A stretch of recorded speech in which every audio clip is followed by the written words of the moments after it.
first thing is I do have some already tomatoes cut up, but I'm going to cut up a couple of others. Now, most real authentic Southerners would use a real green hard tomato, and that works perfectly fine, and some would say best.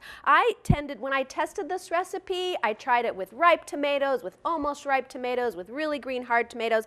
My favorites were the ones that were just a little bit starting to soften. So they weren't hard as rocks, but they weren't totally ripe. If you use a totally ripe tomato, that just kind of cooks into mush, so it doesn't really work.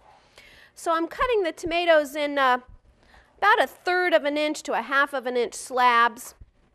I'm going to coat them in a couple of things. One is a little bit of buttermilk, about 3/4 cup of buttermilk. And then my dry ingredients are some flour, some cheese, some grated Parmesan cheese, some cornmeal, and some panko. This is a Japanese version of breadcrumbs, kind of a bigger, thicker breadcrumb, and it tends to make the, whatever you cook with it, it'll kind of have a more rough, rustic, crunchy texture. So I'm just going to mix those things up a little bit. And then I'm going to add some flavoring to my dry mixture. Some salt, of course. Everything, especially fried things, is good with salt. Some pepper. Some cayenne pepper for a little spice, a little heat. And then I'm also adding one of my very favorite cooking ingredients. This is pimentón de la vera, otherwise known as smoked paprika. It's Spanish smoked paprika. It kind of is like how a chipotle pepper is a smoked jalapeno, so it has that sort of similar smoky flavor, although not quite as hot as a chipotle. It's just going to add kind of smoky goodness and a little more depth and dimension. So I'm going to mix this all up and then turn it into a shallow bowl here for dipping my tomatoes in. The thing with any kind of frying is that if you cook too hot, your foods will burn before they cook. If you cook too cool, your foods will absorb a lot of oil while they cook. So kind of just about right, 350, 375 generally is about a good temperature for frying. All right, so one at a time, using one hand for wet and one hand for dry. It'll help keep it all from turning into a big mess. I'm going to dip the tomato slices in a little buttermilk, and then dip them in the dry ingredients. Make sure they get a nice coat. And set it aside. So, checking on my oil here, and it looks like it's starting to get hot. Okay, so, move my ingredients aside. I'm just going to start placing them in the oil.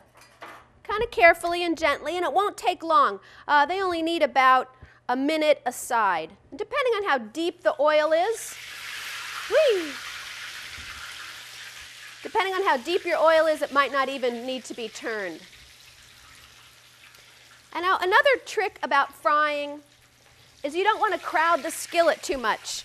The more food, obviously my food here is room temperature, and the more food I put in, the quicker the temperature and the oil's going to go down. So you want to kind of don't crowd it, don't shock the oil into getting too cool too fast, because then you'll just get that situation I mentioned earlier, which is that your food will absorb the oil rather than get a nice crisp coat on the outside and just cook in the oil.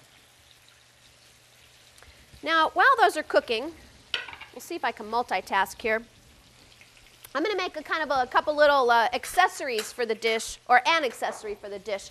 In the recipe in the Heirloom Tomato Cookbook, the recipe includes a cherry tomato relish and an arugula pesto. Rather than make the pesto, I'm just going to serve the fried green tomatoes on a bed of arugula. I think a bed of arugula is just about the perfect thing for almost anything. So back to my cherry tomato relish. I'm just going to make kind of a quick little vinaigrette for it.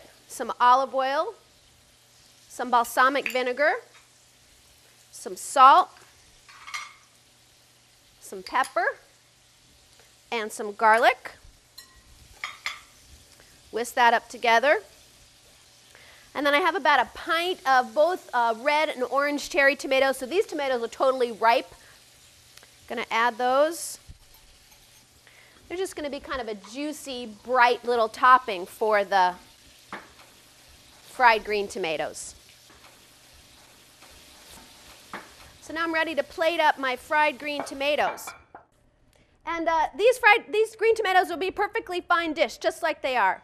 But this is just going to kind of send it over the top. And that's, you know, really one of my my favorite way of cooking is recipes that are simple, not complicated, easy to make, but have nice little special twists. And, you know, there's nothing easier than just laying some arugula on the bottom of a plate, but that's definitely a nice little special twist.